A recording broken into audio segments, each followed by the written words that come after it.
that's cool. what I did. And so Sony's the jam. Huh? Sony's the jam. I really like their format. I really like their capabilities and all that type of stuff. And so they have a. So does this all record to this? No. Oh, okay. The audio is separate, so the video is separate. Okay. There we go. That probably sounds better now. Yep. The audio is separate, the video is separate, and then I take all of the stuff and then I put it into my computer, and then in my computer I sync it all up and all that. And I actually I don't know what I'm doing. It's all trial and error. Right. Like everything I'm doing. Nobody is trial knows what they're doing. Nobody knows what they're doing. So.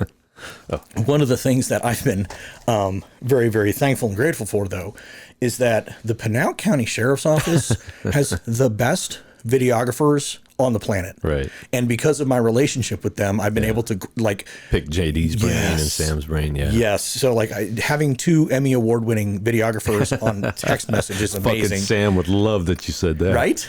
Right. So just learning from those guys and figuring out how do I do this. And then I had an issue that I was working on the other day where I'm like ripping my hair because I don't know what I'm doing. Right. Like I don't have a background in this. This is all just me figuring it out and having fun. And then you're high. So how the fuck are you going to figure it out high? I figure it out easier high. Absolutely. It connects the dots. Dude, what the fuck with this camera? Bro, that's not a camera. That's a cheeseburger. Matt Thomas. What's up? We are back. AJ, we are back. Thank you so much for coming on. Absolutely, man. There's a couple things that I wanted to say right off the bat. Cool. Is that for those people who are my followers, and since you were first on, you have evolved and moved on to stuff. I've evolved in the podcast, and I've got I have the strangest and weirdest following on the planet. That's cool. I do. I have tons and tons of cops, tons of your followers, because you know a ton of people. And you coming onto the podcast the first time, again, I've told the story before. I've had Mark Lamb on and all that. Okay. Really, really set the stage for where I was able to enter in. Right. Because especially on the credibility front on the law enforcement officers. Yeah. They were able to say, oh, well, if Matt vouches for this dude, because you have a good reputation in the community, well, then he must be okay. And that has actually led to so many more opportunities for me in this podcast. Right.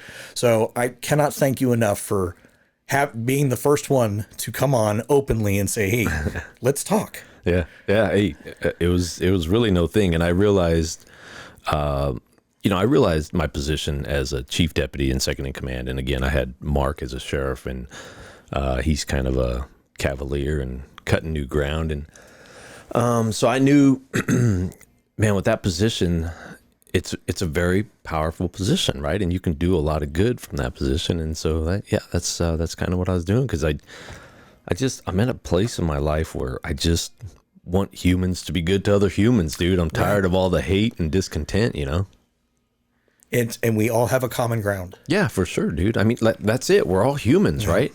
We're all on this big rock floating through space together.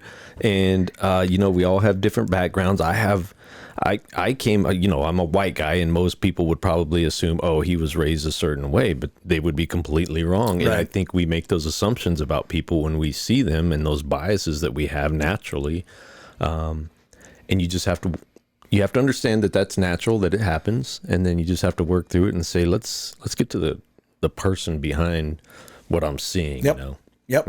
And it was through the preconceived notions that you came on, and I've been able to establish an amazing relationship with the Pinal County Sheriff's Office. So we already established the fact that I gave you a hat, but I give all my county guys a hat, and I didn't have these before when you were first on. Yep. So this is my token of appreciation to you. Go. Thank you. Frank has that riding around in the backseat of his car. Nice. Yeah. So. All right. Why doesn't Frank wear it? He says he does. I don't know if he'll wear it on duty. All right. But he says well, he's got his own merch down. I know, right? He needs to hook you up. And, I have one of his shirts. Trade. Okay. Right? So I should have wore his shirt. Yeah. But no, here we are, and continuing on, and thank you so much again for coming on, man. Yeah, for sure. Love chatting with you, man. I've always enjoyed talking to you, even when we're offline. And that's the one thing. Yeah, no, totally good. I thought I heard something. I was like, yeah, I can hear something in the background. Alexa, stop. Alexa, stop interrupting us. Yeah, my dumbass had the music down a little bit, and it wasn't picking it up. I thought that was like normal background music just to set the tone. Nice. Duh. No, so yeah, no, we're just having a conversation. You have moved on to, and like I said, I always check to make sure everything's looking good. All good. You're Do your looking thing, beautiful. So you are technically no longer the chief deputy of Pinal right. County. Right. You've moved on and doing your own thing, and you've accepted the position of chief of police of the city of Florence. Town of Florence. Town of Florence. Yep, that's an important designator Okay. to towns and cities. Yeah, so let's see. So technically I'm on vacation, so I'm still on the books. May 17th. So this weekend will be my last official time with the county, and I will become the chief of police of Florence effective the 19th. On Monday is my first day at work there. Nice. Well, that's exciting. Yeah, it is. I was quite apprehensive about the whole, Okay. like in January, dude, this was not on the radar, right? So we hit January. Ross had asked me to stay on as his chief. I agreed to do that we were talking about a year at that time. So about this time, 2026, I was going to exit out. And then the chief of Florence PD became the town manager. And when he took that job, and he's been doing both roles, I actually sat through the process to hire him a chief. Okay. And out of that process, he didn't get any candidates that he liked, and so he doesn't really settle, right? And so he said back to the drawing board. When he went back to the drawing board, we went out to lunch, and he said, "I think you're the guy. Okay. And I would really like you to put in." And I was like, "Dude, I got a job, and I'm looking to retire, and my wife has put up with enough." And so he gave me all the pluses. Gave me some of the reasons behind why he wanted me, and what he hoped for in a new chief to kind of further what he had done. So we talked about all that. I said, well, my first conversation has to be with the wife. Right. So Absolutely. she's got if she is even a hesitant yes, then it's a no. And he was completely fine with that. So I go talk to the wife, explain everything to her, and she knew that he had kind of been courting me, right? So I go and I talk to her, and I said, hey, he's serious. Like, it's a serious offer, and he wants me to put in. And she said, I think it's a good opportunity, and like no hesitation. So I was like, really? And I said, she's seriously, like, I know you, what are you going to do? You going to sit around here? And she says, I think this is a good opportunity. You got a lot of young cops there, new place, kind of refresh. And she said, you have a lot of good experience that you bring from the county, right? So she said all the things that he was saying. Wow. So I was like, okay. So I let him know. I said, hey, man, I'm in. And he was like, ecstatic. And he said, good, I think you're going to do great. And still had to go through a process, Sure. right? So I went through the process. And one thing I will say is I have never done anything traditionally. And I think that that's gotten me in trouble sometime. But I'm one of those guys that I don't like all this boxed in shit, right? I don't like all this, like, you have to do it this way. Mm-hmm. Why? Because it's always been done that way, or because somebody said, and well, who the fuck is that guy? Like, why does he get to say, right? And so one of the first things out of the chute that I had to tackle is I told the town manager, I was like, I'm not qualified to put in because I don't have a degree. And he was like, are you kidding me? You don't have a degree? And I said, no, because I was working Right. when all the dudes that are going for chief of police positions were taking classes and stuff. And I said, so I was doing the work while they were doing their thing, and nothing against higher education, but I don't need to go spend tens of thousands of dollars on a piece of paper for that piece of paper to be the qualifying thing for me to be able to be a chief of police, right? And he, no hesitation. I'm just explaining kind of my view on it. And as soon as I told him that, he said, I'll waive it. Really? And I said, you're going to waive the degree piece? And he's like, yeah, I know your work product. I know you. I know your background. I know your resume. And he said, you're fine. So, That's awesome, because how many times have you seen that these chiefs of police tout that they have this degree or that degree? Yeah. And they're not worth their salt, and their people don't follow them, and their people, there's friction and all that type of stuff. I think that being a boots on the ground person who understands what's going on in law enforcement and what your people need is much more relevant to law enforcement. Yeah, I agree. I think it's key, just like the military, right? You have to be somebody who has done the job and understands the job of being a cop, and then learning the management piece, right? And learning how to manage budgets. And because I think that's the difference is I don't think I'm managing people. I'm managing things and I'm leading people, right? And I'm trying to it's essentially like being an FTO. You're trying to teach them the things that you've been through and the things that you've learned, and for them to apply it to what they're facing now. And so you've got to be, you've got to know, your kind of history of the cop work. You've got to know, the case law that applies, all that kind of stuff. And then you've got to stay up on your technology and all that, because dude, these cops nowadays, way better cops than I was when I started out, because they are so good at getting information so quickly and putting things together so quickly because of all the technology. And so as a chief now, I've got to make sure that I'm up on that. So I'll never be as good as them because I just can't do it. But I've got to at least have an understanding of it so I can, properly lead. I've seen the advances in technology, and just from all the cop pages I follow and stuff like that, like the video imagery and quality of stuff and infrared and technology from cameras. I was watching a Mesa PD.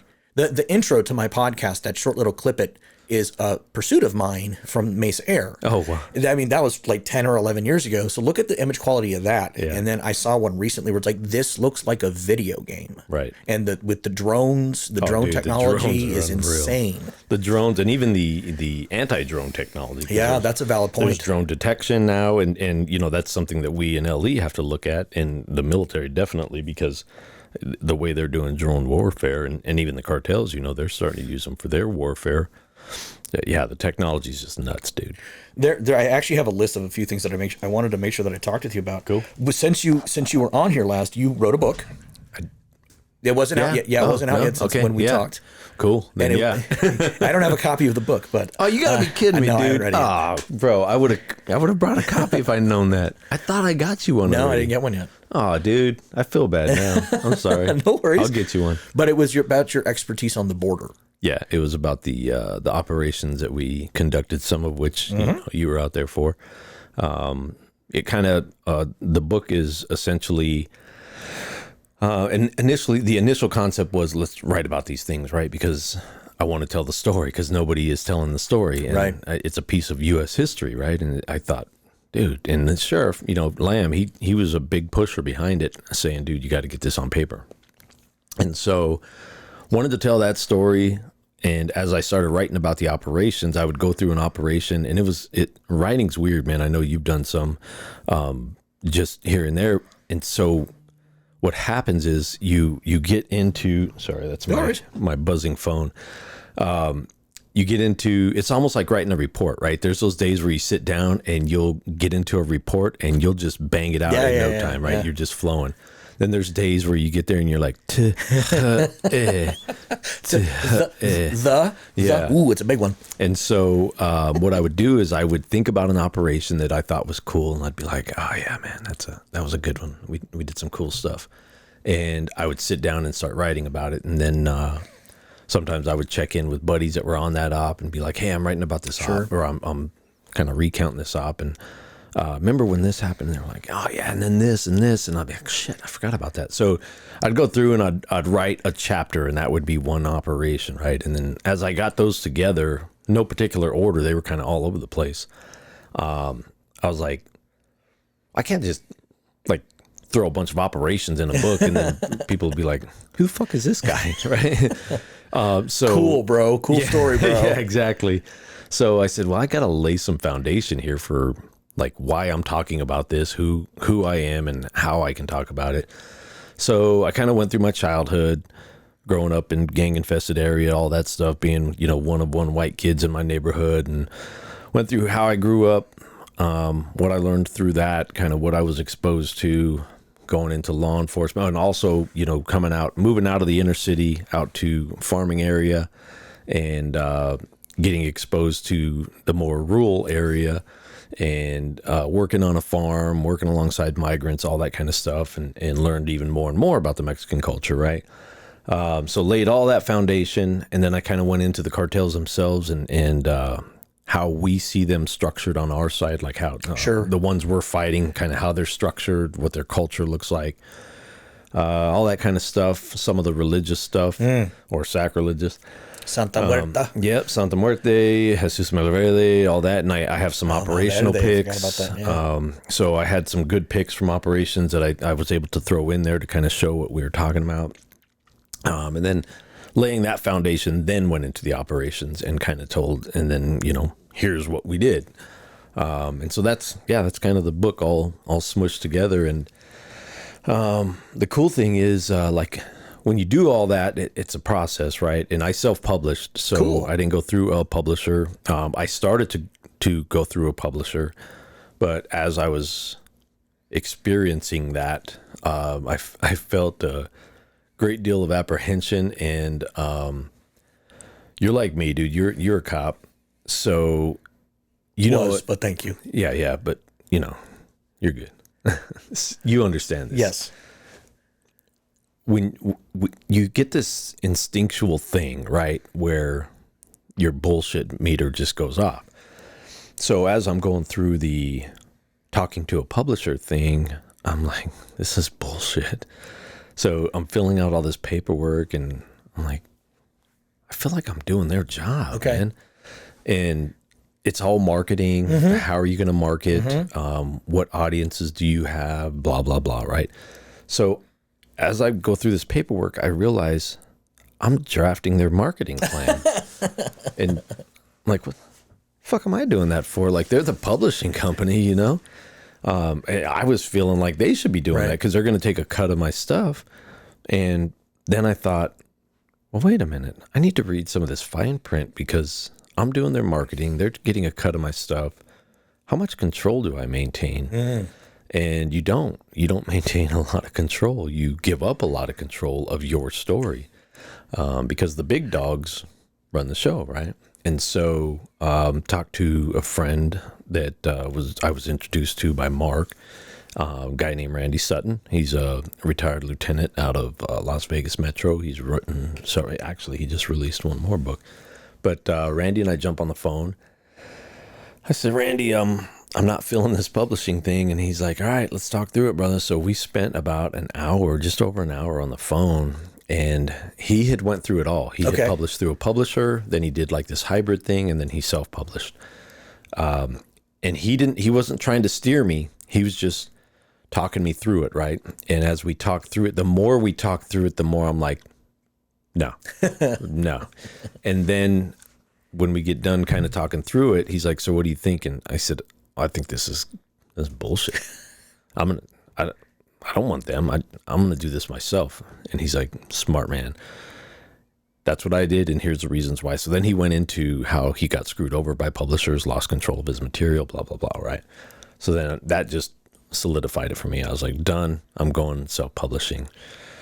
So how do I self-publish? Right. Yeah. How does one even do that and get a book on the shelves? Right. Yeah. So the whole book process was this learning process for me, much like you're doing with the podcasting stuff. I had to just work through it. So Randy's like, have you had your book or your manuscript edited? And I'm like, no, I don't even know what to do. And he said, let me introduce you to a lady. So he introduces me to this lady. And through the book process, my understanding of how God opens doors, became more and more real, because I would get introduced to a person, so a new door would open, and it was all God stuff. There's you're just like, there's no way that there's not a higher power guiding this, right? By how things happen. And so introduces me to an editor. She takes me on and she starts explaining to me the whole process, right? I'm going to edit it. And she's like, who's your formatter? And I'm like, what's a formatter? Hang on, I got to write that down. Yeah. I need a formatter too. Okay, she says, well, this is in Word, basically. So it's a Word document and you need it formatted into the proper format for a book. And she says, and what size book are you doing? Don't know. Are there different sizes or about that thick? Yeah. And she's like, well, how many pages do you have? And I said, well, I have this many words, this many pages. And she's like, do a little research on a nonfiction book. And so I do a little research and I figure out sizes and stuff. There's all these formulas, right? And it's one of those things where the information is out there because it's standard information. Sure, so the publishers all know this, Sure. right? The publishers know, well, if you're writing nonfiction, it should be this size and it should look like this and blah, blah, blah, right? That's the formula. Yeah. Start researching, figure that out. So I figure out, what size book and all that. So I tell her, okay, I want to do it this size. And she's like, okay, so you don't have a formatter. I have a formatter that I've already talked to, kind of told her who you were. Okay, cool. So she introduces me to her. The formatter is like, yep, I'll help you out. And here's what we do, and send me the manuscript. So, editing lady, who is a lady named Lori, super sweet, out of Nashville. And she opens the door for me for the formatting. Formatting's getting done, and she's like, so who's doing your cover? And I said, well, I'm working on a drawing, right, for my cover. I should back up a little bit. Katie Pavlich did my forward for me, and Katie's a friend of mine. Katie is a Fox News contributor. She just hosted Hannity last night, and she's written a couple of books, right? So I send my idea for a cover to Katie. I'm like, Katie, what do you think of this cover? And I'm thinking it's cool as shit, right? There's a dude named Joey Nobody. Joey Nobody is a tattoo artist for a lot of SEAL team guys on the East Coast. I got introduced through friends to Joey. Joey did a couple drawings for me, this being one of them. So Joey does this badass drawing. I said, hey, here's what I'm envisioning. And he made it come to fruition on paper, right? And so it was a cool looking operator dude looking out over the desert. And you can see the green reflection in his eyes, and he's all kitted up. You can kind of see him in the shadow. It's a shadow figure of him, and he's kitted up, green reflection, and he's looking out over hills, and they're kind of red. And in the distance, you can see a group of backpackers packing, right? And I'm like, there's the very essence of what you did out in the desert. Right, I got it. Yeah, I'm like, this I'm on board. Is badass. Saguaro's kind of sprinkled throughout. So I'm like, this is a badass drawing, man. This is a bad cover right here. So I send it to Katie, and I'm like, here you go. I said, this is. What do you think? And she texts me back. She's like, are you serious? And I'm like, yeah. So I'm thinking, did I check? Yeah, that's the right picture. Yeah, that's it. She said, can I call you? Like, yeah. Oh. And I'm like, man, what's wrong with my picture? And she's like, Matt, you can't use that picture. And I said, why not? She goes, it's cartoony. So? And she said, this is a nonfiction book. You can't have cartoony cover for a nonfiction book. You're not even going to get a first look. Like, people are going to pass that by all day long and not pay attention to it. I'm like, okay, so what kind of cover do I need? And she's like, look, I know this is counterintuitive for you and your type, but send me like 5 or 6 of your pictures that you have of yourself. Sure. And I was like, okay. She goes, like, cool guy pictures. And I said, okay. So I send her 5 or 6 pictures. She sends me the cover picture back. She's like, this is the picture. Use that on your cover and then figure out some other background around it. Like, okay. I said, really? Like, it has to be me? Right. And she said, it's your book. Like, it's your story. Yes, it should be you. People want to see the person that they're reading about, right? And I said, okay. And she knows that world, right? So I listen to Katie. I take that picture. Then I'm like, how do I turn this picture into a cover?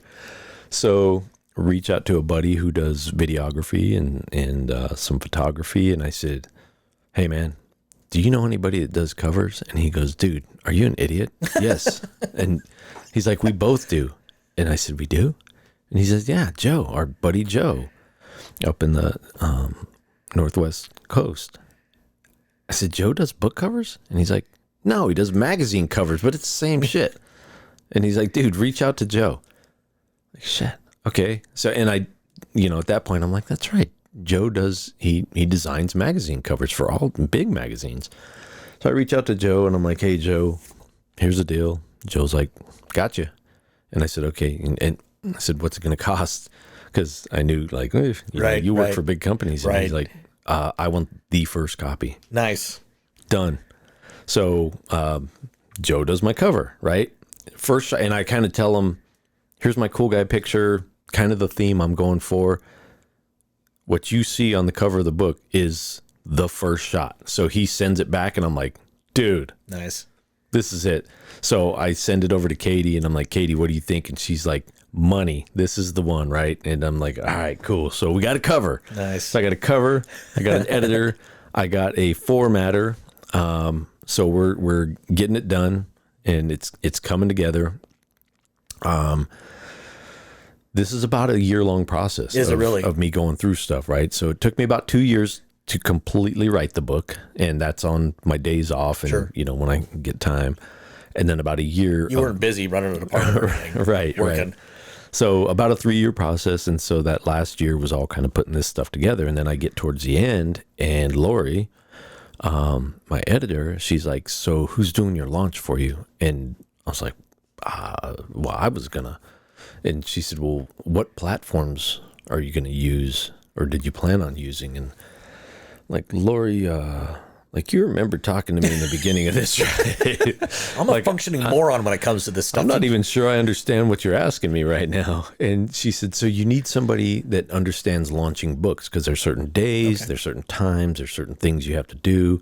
I said, well, I was just going to put it up on Amazon and, call it good. And she's like, no, oh my God, that's the worst idea. And I said, okay. So she said, hang on. So she introduces me to this lady out of Florida who is one of her launch ladies that she's connected with in the book industry. And Lori is she's fantastic. She does a lot of books, but she connects me with her. The launch lady gets everything. She looks at all of my stuff, and she's like, okay, here's what we're going to do. Because there's what I found out is if you go with any particular, like if I would have went with Amazon, I would have been locked in with Amazon. But there's platforms that you can use where it hits all of them. So I hit Barnes and Noble, I hit Amazon. I'm not locked into anybody. It's my own thing. So she sets me up with all of that. And I as I get to the end of this, I'll go back and tell you all the cool pieces here of all these people. So launch lady gets everything set up. And we're go for launch. She says, we're going to go on this day, drum up, all your friends and stuff. She said, we need to hit bestseller. And to hit bestseller, we have to have X amount of sales. It has to do this. We're trying for 2 or 3 categories. So I get all that stuff ready. I start blasting out. And we go live, and I hit bestseller. Nice. Within the first day, I think it was, with the first 12 hours, I think we were bestseller in like 2 or 3 categories. So I hit my goal of because now you can say you're a best-selling author, amazing. right? And that's all part of the marketing thing. So Ladies and gentlemen, best-selling author. Best-selling author, yeah. Who would have thunk? I don't even have a degree. How the hell I do that? So we hit bestseller, and then I'm off and running, and the book is That's amazing. Been out there since. But I want to go back because each one of these people do this for a living, and when they do it for a living, they are charging fees that equal what they need to make, right? And equal what they're worth. When Randy introduced me, and Randy, of course, did it as a brother in blue, and he just was helping me out. When he introduced me to Lori, Lori says, look, I can do this for you, but I'm prime cost. Sure. Because I'm wanted in the industry, right? But I have people that work for me, and she says I get first eyes on and last eyes on, but they do all the editing, and they're much less per hour than I am. Like, okay. And I said, well, I'm a government employee, so that sounds way better. Lowest bidder. Yep. So we went with that plan. So, that cost me a couple grand to get the editing piece done. Lori introduces me to the formatting lady. The formatting lady, what I find out as we go through this, Lori calls me. She says, I got to talk to you about the formatting. And I'm like, oh my God. I'm thinking, what is going on? So she says, hey, normally formatting is just making it aesthetically pleasing, blah, blah, blah, right? And I said, yeah. She said, but she kind of got into your story. And she said, typically they're not supposed to read your story, or they don't read your story.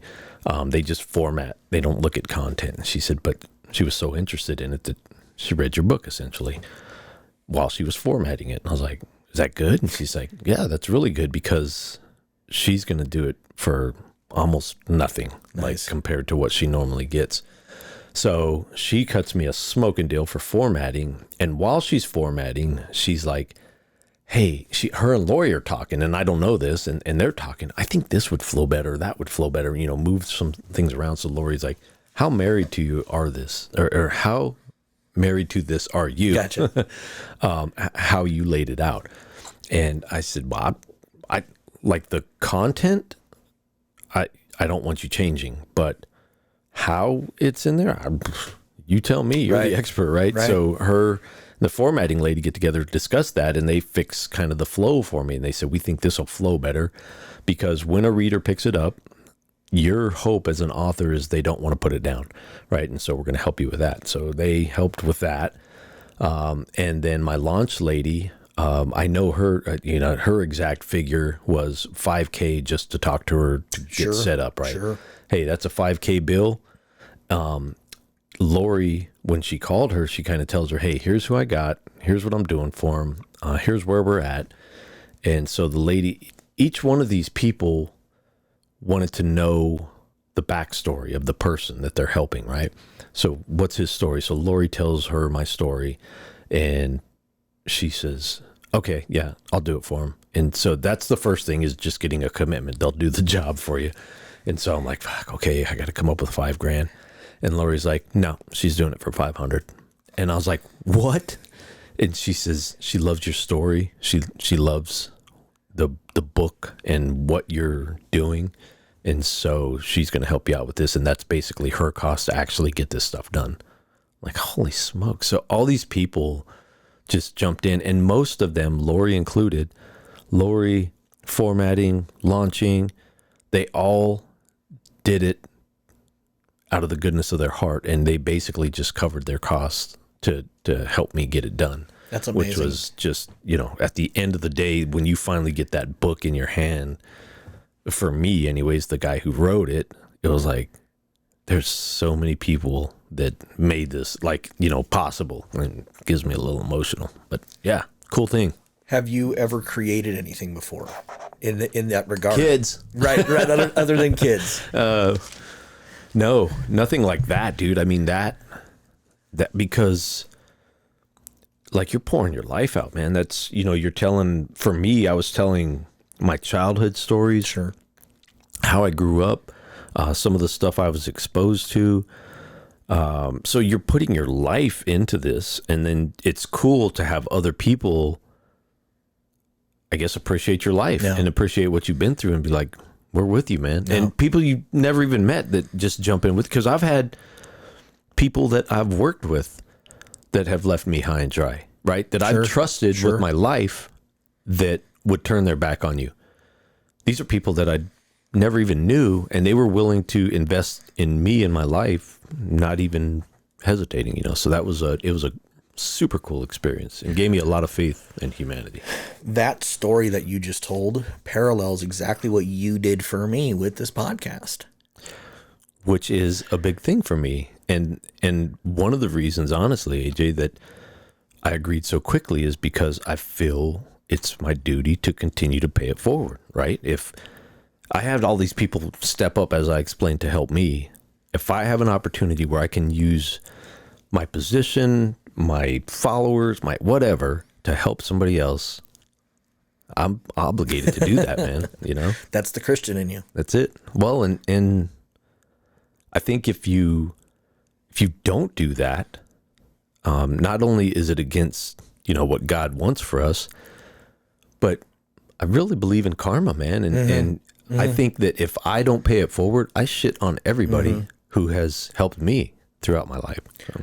I think that just as those people that you said command that much money, they command that much because they get and they elevate people. Right. And then just as you, and then there will be someone below me, and, we need to continue and then rise to those next levels, but remember where you came from. Absolutely. And assist the next guy. Which is, so bring it full circle back to retirement. And as I'm getting ready, sorry, I got to make sure this gum isn't jacking up your audio. As I'm getting ready to retire, and I feel the apprehension of pulling the plug after being there my whole adult life, I looked around and I realized, our leadership at the sheriff's office now was not a result of me alone, but I know that I had a piece in each one of those leaders, right?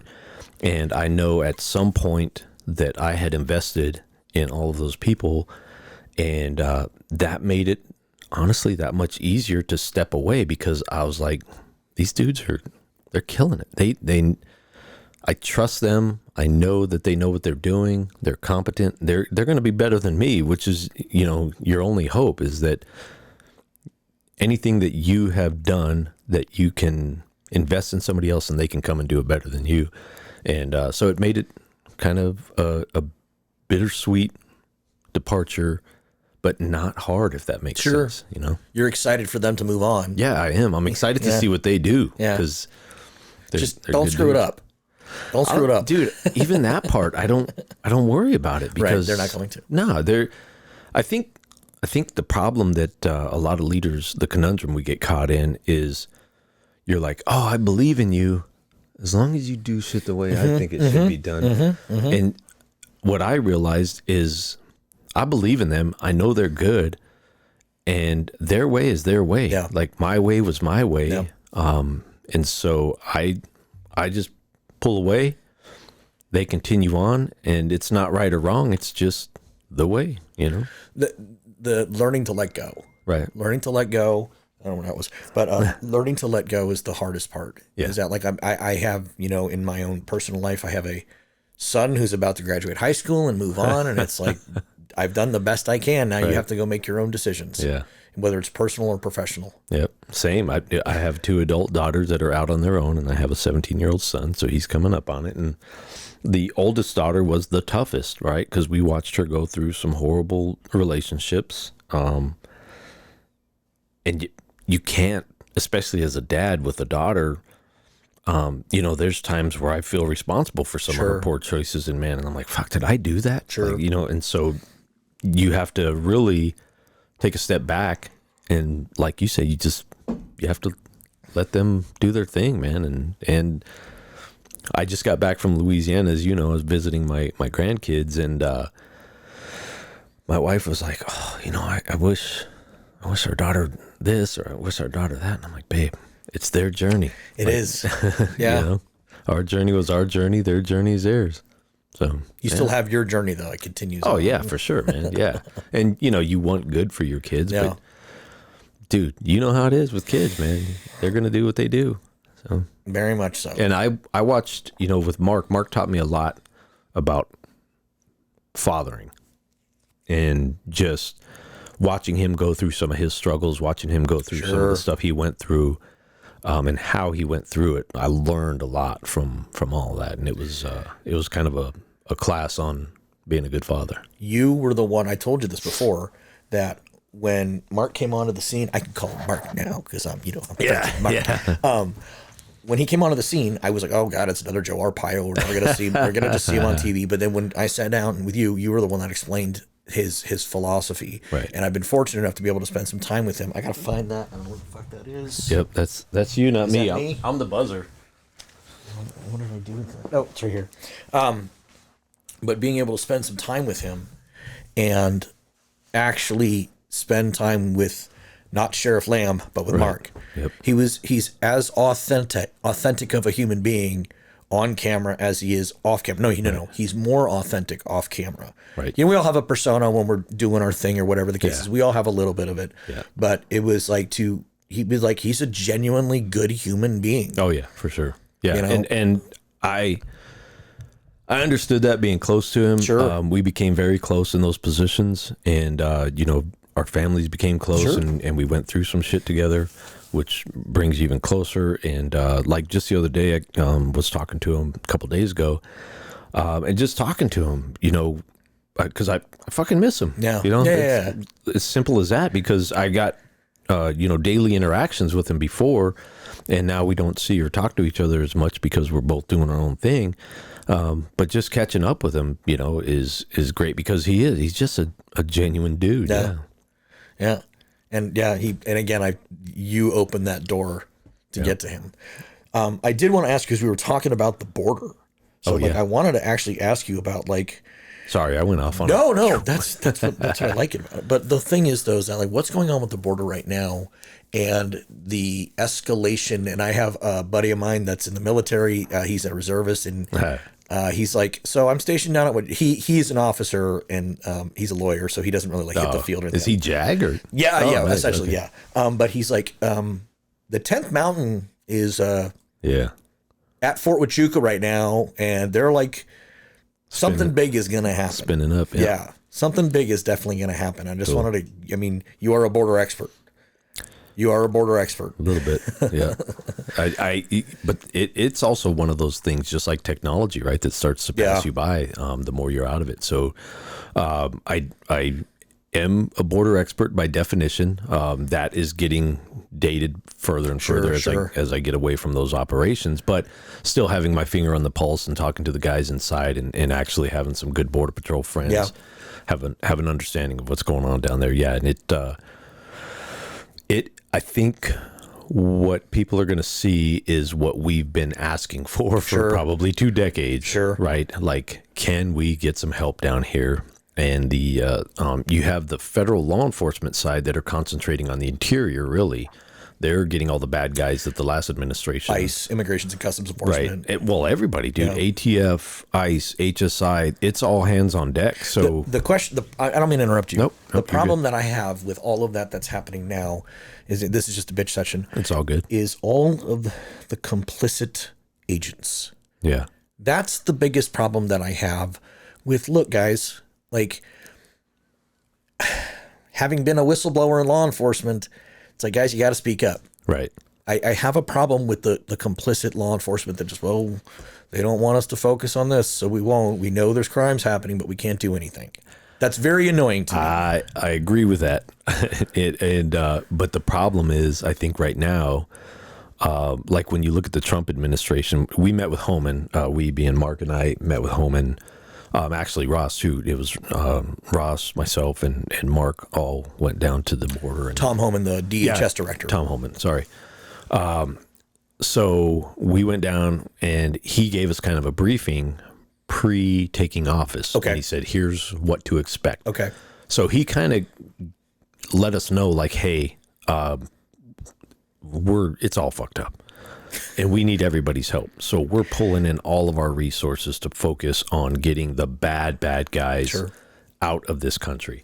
Right. And so when you draw in ATF, HSI, it takes them away from their normal jobs. But what has the yin for the yang on that is, prior to that, you had Border Patrol being completely pulled away from their job, and the border was wide open, right? And so they were being tasked with all this other BS because it was wide open. They were being pulled away. Well, now Border Patrol's back, and now we're doubling that up with reinforcements from the military side, which we've been asking for years. So they're doubling up on that. They're trying to remove as many of the bad guys because there's no secret. Like, we have terror cells in the U.S., right? And we know from just open source stuff that they're planning something. Nobody knows what it is, but we know they're planning something. If you look at Israel and you ask the experts, and the experts that are just experts in that realm will tell you, from all the chatter around the world, October 7th was kind of a let's dip our toe in and see how it goes and get a practice run. And so I think in the U.S., like, cops that understand this are anticipating those style of attacks. I'm so glad you're talking about this. So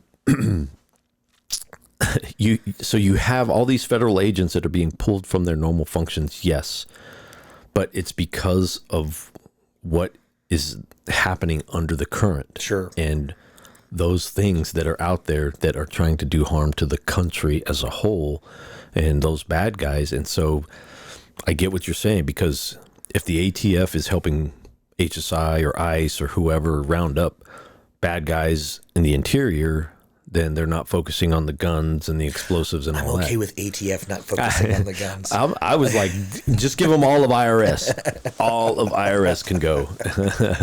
Yeah, take those 87,000 armed agents and go put them on the border. Yeah. So I think, and I also understand and respect your position as well. Yeah. I understand the fact that you have a balancing act is also. Yeah, it's a huge balancing act. 100%. Because we do it in cop work, right? Absolutely. I mean, you have speeding complaints, you have domestic violence going up over here, you have a drug neighborhood, and so you have all these pieces, and you're trying to do this balancing act of giving everybody the proper service. So bottom line is we just don't have enough cops on the street to take care of everything, and that's why really a big part of policing is the community, right? They know their community, they know they're bad people. They know what's going on, and when the community is involved and the police and the community work together, I mean, that's where you get problem solved. But anyways, we're going down a bunch of rabbit holes. Back to the border. What else you got on the border? No, you and I've specifically texted you within the last 6 months. It says, hey man, what's going on? Yeah. And the other part is that I've never divulged this. I have a couple of feds that follow me that before the Tren de Aragua stuff hit, like 3 months before, I texted it where I sent a message. I was like, hey, he's like, is this real? He's like, oh yeah. He's like, he goes, we can't say, he says, but yeah, they're definitely here. And that was months beforehand. Yeah. And just as you're stating that we have terrorist attacks that are coming, the border is now more secured, obviously, in Arizona. Regarding it's two separate things here. It's cartels and the drug wars and the human smuggling wars. And then we also have terrorism, domestic terrorism and stuff coming in from the outside. Correct. All using the border. Right. It's all border related. Yep. I have stated on the drug cartel war specifically, my personal opinion is that from where I sit in the state of Arizona, this is my prediction that within 150 miles there will be an airstrike of our location. That's my prediction. You know what I'm saying? Yes, right. And it's one of those things that we live in a very contentious spot. Right.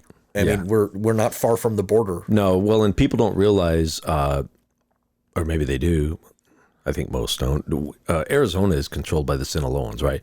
But the Sinaloans are at war with each other right now because Chapo got removed. Right. That created a whole vacuum. And then there was also, there was a contention of, is Chapo actually in charge or is it Mayo? And then you had, the whole Carrillo Fuentes. And so there was a lot of moving parts because you had some of the OGs of the cartels, like back when it was 5 cartels. Yeah. Those guys that were running shop were starting to get out of prison and blah, blah, blah, right? So they were coming into the mix. Chapo gets removed. Chapo's kids think they're the heir apparent. There's some that argue that Chapo's kids are a bunch of spoiled brats and they don't deserve it, right? And the people that argue that are saying we should be the boss. Mayo's clan and his people, his son, think they should be the boss because they stayed loyal to the cause. This is the Sinaloans. Yeah, and this is all Sinaloans. So they're right all fighting, right? And so just south of the southern border in Arizona, you have all-out gun battles going on. And so there are small little pueblos and there's bigger towns right across the border where there are armored cartel vehicles that they're assaulting each other. They're assaulting the military.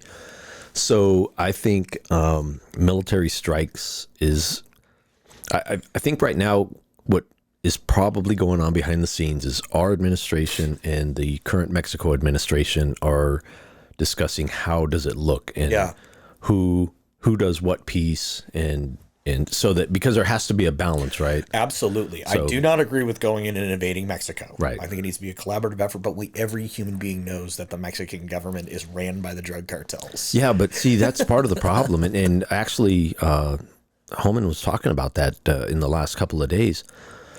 With our help, specifically military help, I think a lot of that goes away because a lot of that is coercion. It's the plata or plomo thing, right? 100%. And so people will say, well, Mexico is corrupt, so it's a corrupt state. How are we going to help them? Well, a lot of that corruption is forced corruption.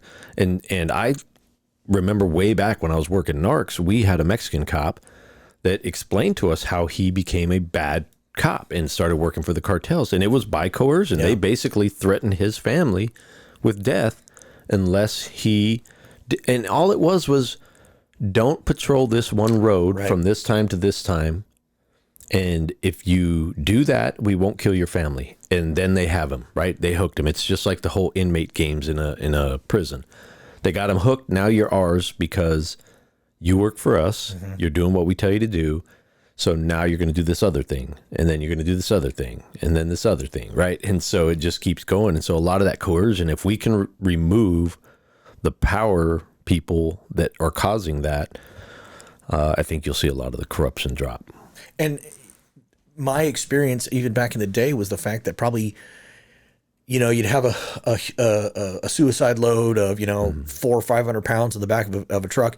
There would be 3 or 4 Hispanic males that were running the dope, but there was usually only one that actually knew what the hell was going on. Right. And the other 3 or 4 that were involved were exactly what you just said, coercion, or they got smuggled across themselves, and now their payment was to go and make a bunch of runs. Right. So the foot soldiers are the ones that are being coerced into it, and they're being ran, they're being, controlled, they're being, manipulated by the cartels with the family and the extortion and because murder. If you historically look at the cartels in Mexico and how they came to be, and how the game changed, like when I was growing up in Phoenix, the cartels were still there, right? They weren't called cartels back then, but they were the same dudes. They were mafiosos is what everybody referred to them as.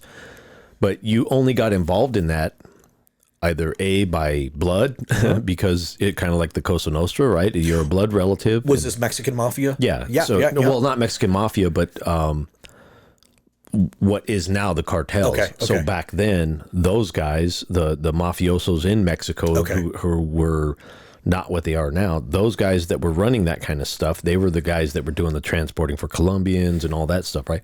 Those guys were kind of isolated to their families and then some friends that they grew up with in their towns. That was the cartel, right? And they didn't mess with other people, and other people didn't mess with them, right? So the people that were coming up didn't have to pay homage to them or anything. They just came up, and it was 2 separate things. But now it's all one thing. It's one criminal organization that controls everything that moves through that border. So whether you're a person, whether it's drugs, no matter what it is, they hold control, which means they make the rules. And so that when you get into the corruption, so I could grab a group of people that normally aren't criminals, but they are now criminals because they've been forced into that by what they're trying to do. And so it's pretty jacked up. And I think our military getting involved, if we can cut off the head of some of those snakes and start getting rid of that and rooting that out, that gives Mexico the ability for those leaders that are in power to not have the threat of their life all the time, being blown up or killed or their families killed. Not having that constant threat gives them the power to then establish themselves again and take control back. It's just like a gang neighborhood here, dude. If we go in and take a gang neighborhood back, we got to go in hard, take out some of those OGs and the little wannabes and associates and all them. They're going to kind of scatter pretty soon, right? Because they're not going to have that structure anymore. And I think that's what we're hopefully about to do in Mexico. What has been interesting to see is, I follow some vet bros on YouTube and all that type of stuff. And so we talked about this before, that the commodity changes, the smuggling routes stay the same. The commodity changes, the way that they smuggle changes. Right. But what's been happening now is suddenly there's word of the military getting involved in the 10th Mountain down at Huachuca and blah, blah, blah, blah, blah. So a bunch of these vet bros that I just watched, whatever, now they're starting to get involved. Right. And they're highlighting the fact that, like, oh my God, look at this weapons seizure headed south of the border. And law enforcement's like, been happening forever. Buddy, we've known this for 25, 30 years. Like, this is like normal stuff. But it's just funny to see the attitude starting to change once the military starts getting involved. The top tier guys have always known, because I've got a group of buddies that are former SEALs, right? And I just, through happenstance in my career, I got introduced into a couple of them, became friends with a couple of them, and then those groups are they're so big but small, and it's such a their culture is I don't know, man. It's a specific culture for those kind of guys Sure, and sure. those teams where if I know these guys and we're on good terms and they vouch for me and I get together with some other dudes that are those kind of dudes, and they kind of accept you Yep. into the fold, then you're good to go, right? Yep.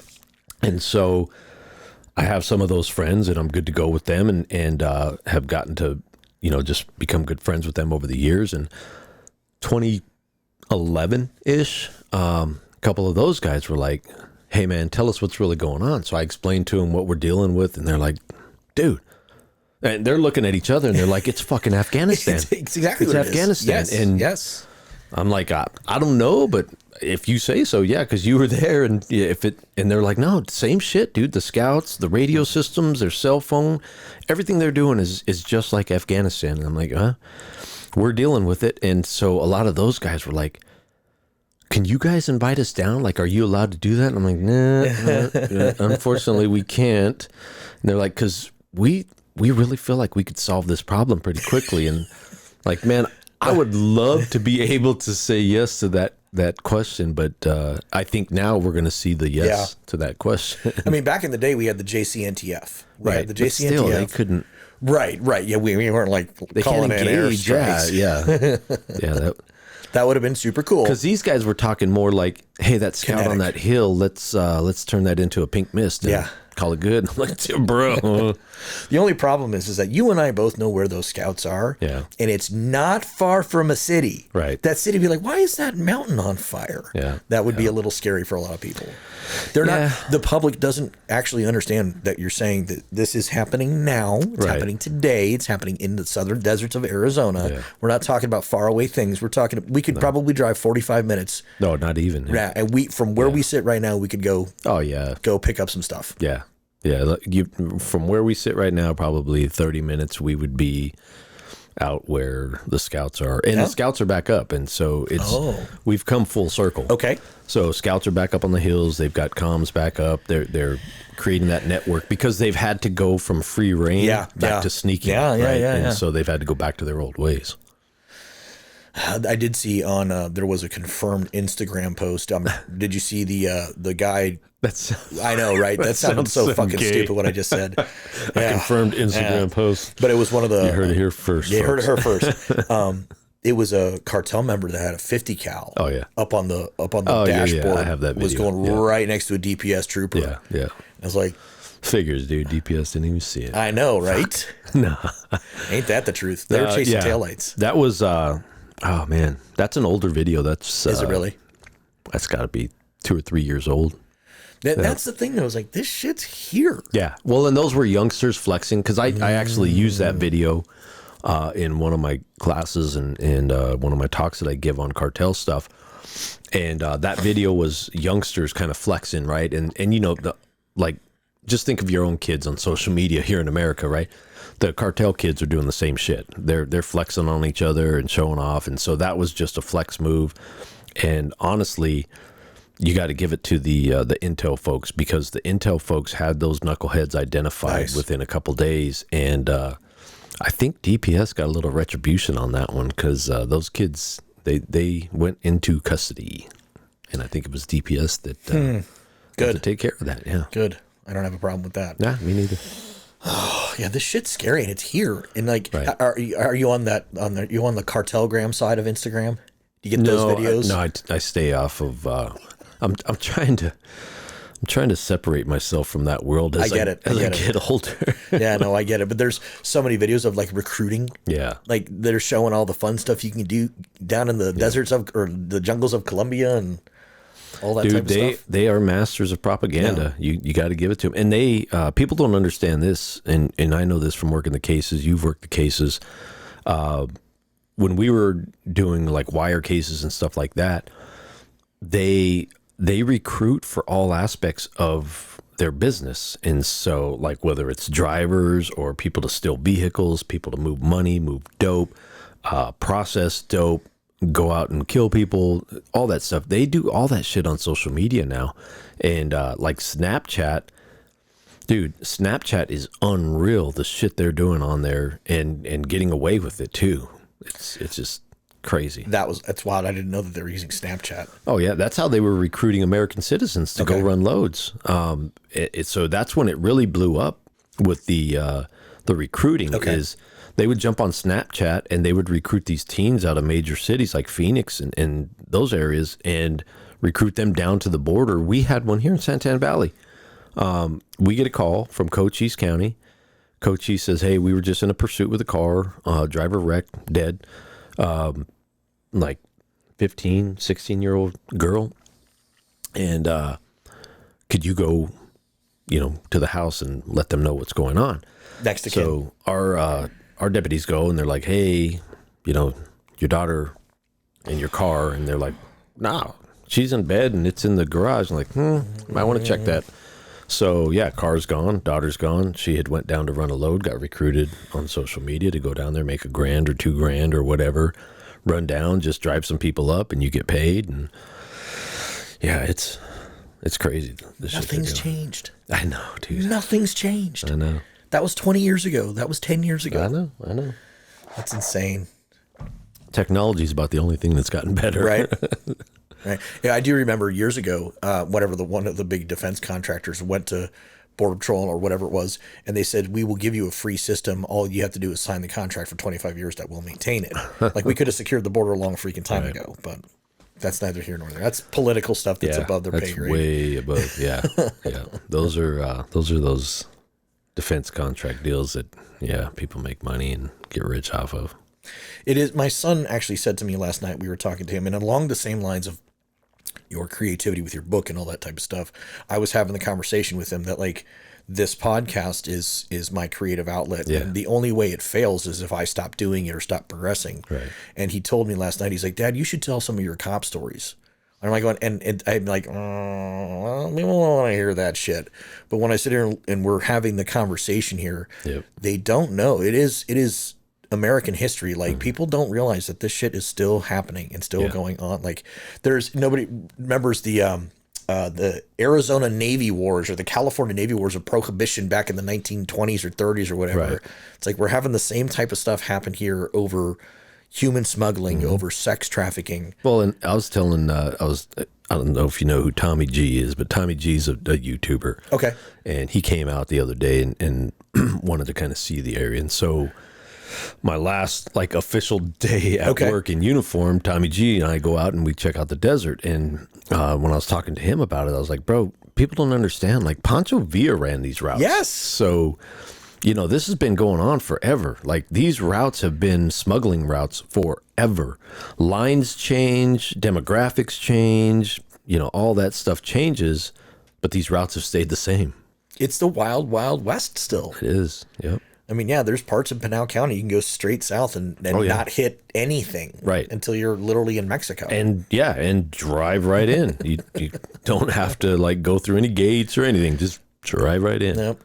Yeah, it's awesome to know that it's still out there. Yeah, but I agree on the cop stories, man. I think, if you look at Frank, that's why he's popular, because he's doing it live, but people dig that stuff. I think there's this mystique of our profession because people just don't understand the behind the scenes stuff. And that's like with Frank, that's why he does so well.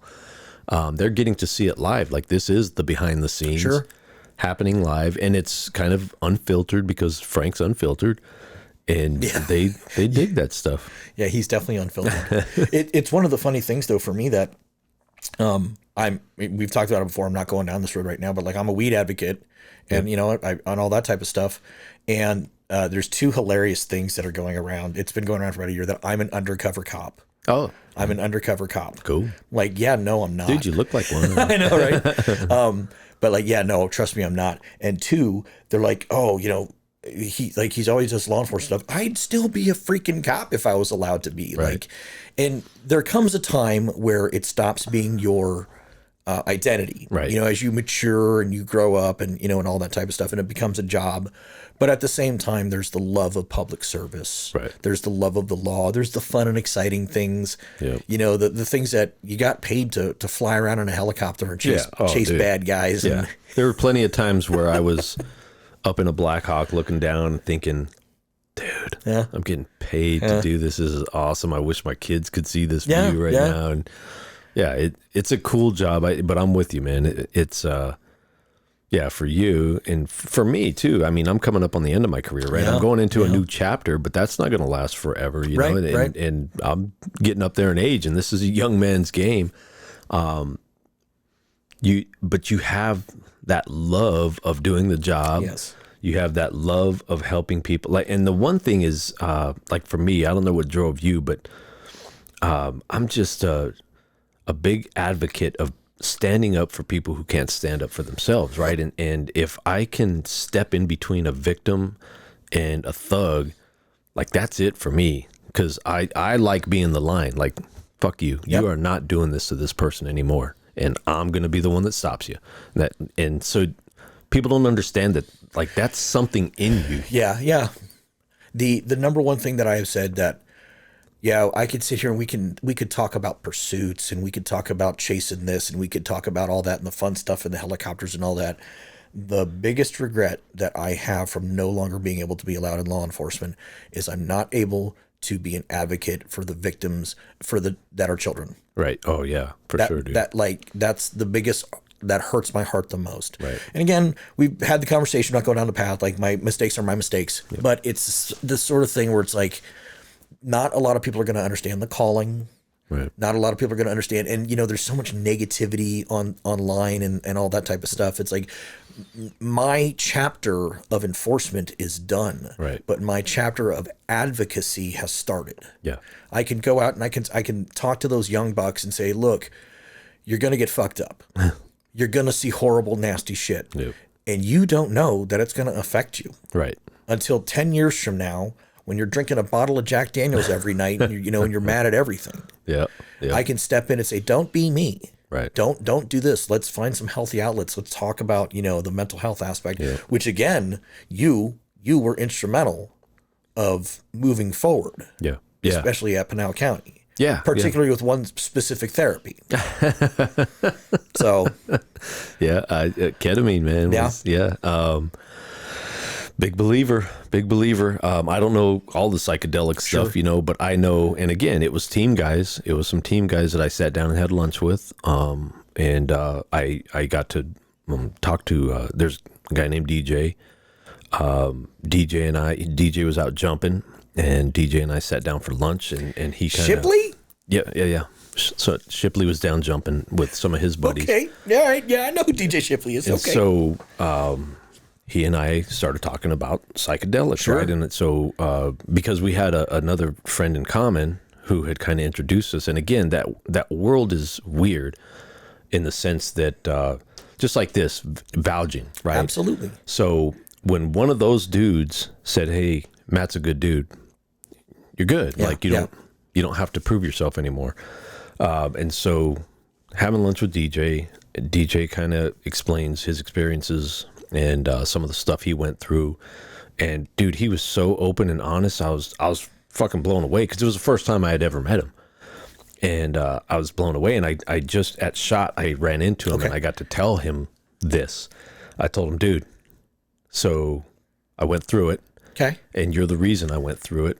And he's like, man, I love hearing that. He goes, I wish more guys would listen, and he says, I've been trying, that's his plight is awesome. To get people to understand, not just ketamine, but just sure embrace all that stuff and understand what goes on mentally with you. Because same with me, you don't see it when you're in it, dude. And I know like the 5 to 7 year me was the most cynical, the most myopic, complete asshole out there.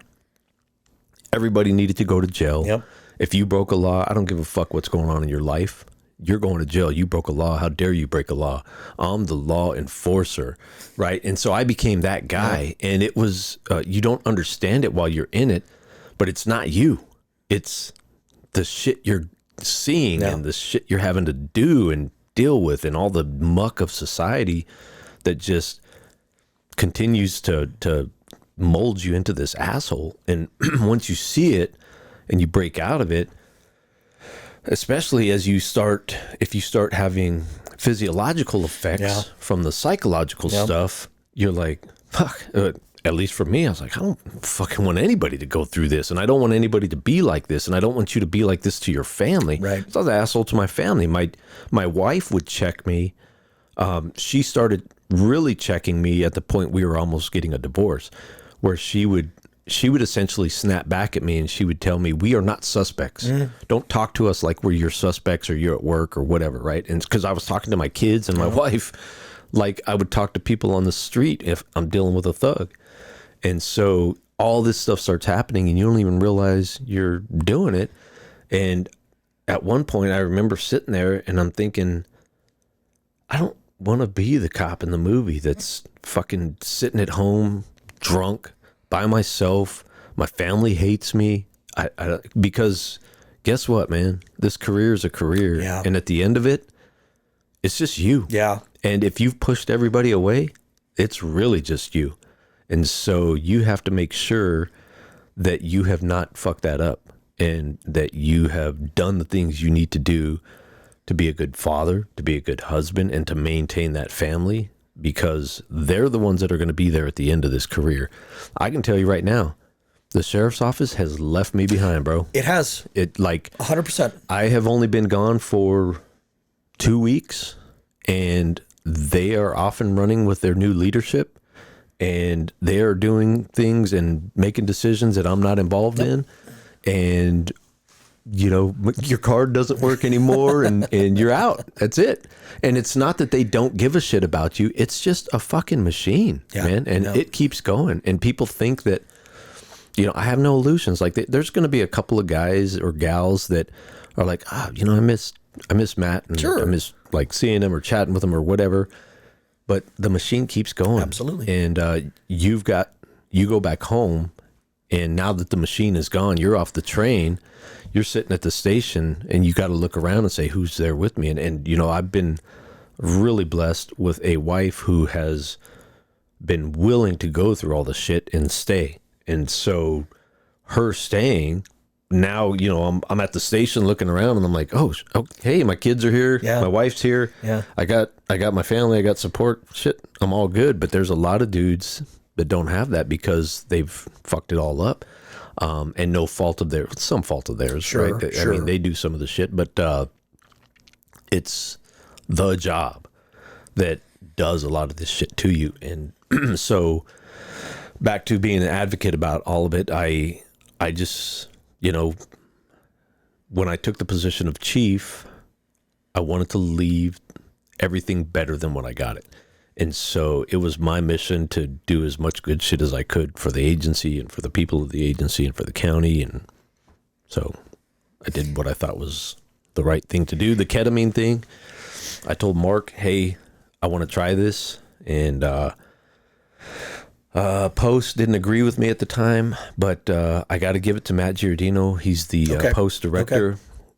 Dude is solid as a Post director because he is a self-thinker as well, and he is willing to look at stuff, right? Not just say nope, hard rule. He looks at everything, looks at how everything evolves, and he and I had a discussion. He was a hard pass on the ketamine stuff. Okay.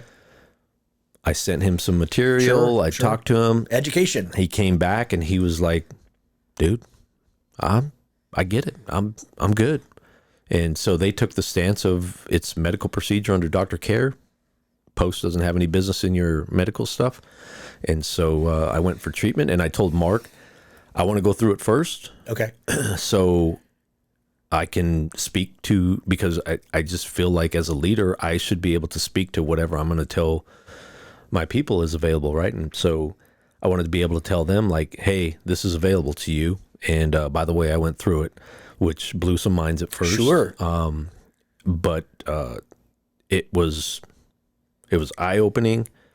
And under a physician's care was the key. Yeah. Because had I just like went somewhere and done some psychedelics, it'd have been a whole different thing than this. Because the first time I did it, I was really freaked out, like heart rate through the roof, just freaking out because I knew what was about to happen. I was about to lose control of my mind. And dude, I'm a cop. I am a control freak, right?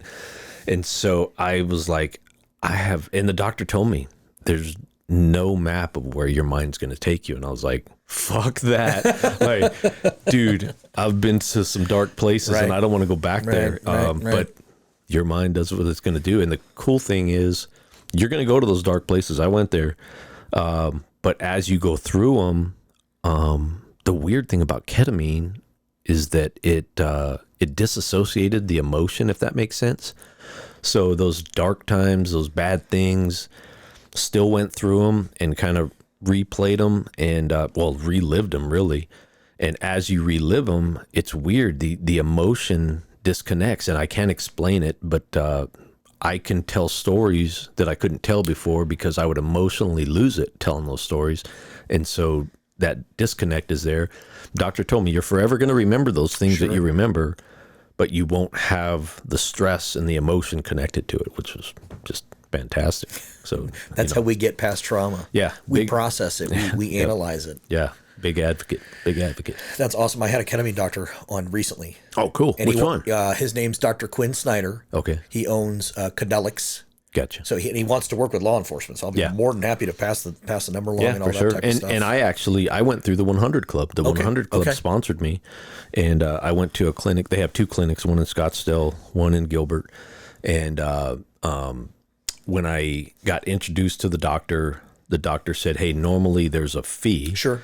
But for a person like you, I'm going to take care of that fee as the doctor." And I said, "Well, like, what does that mean for a person like me?" And he said, "I understand the doors that you're going to open once you finish doing this treatment.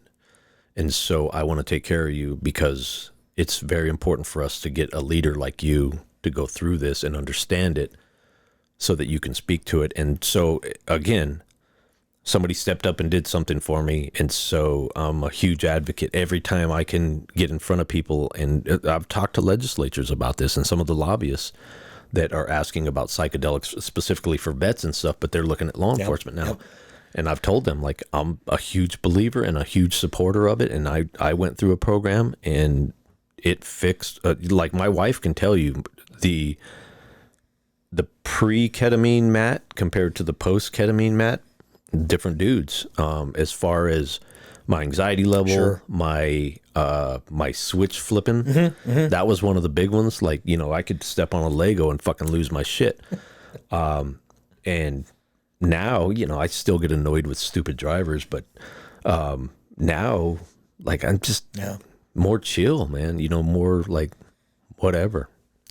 So now is where I say, let's talk about cannabis.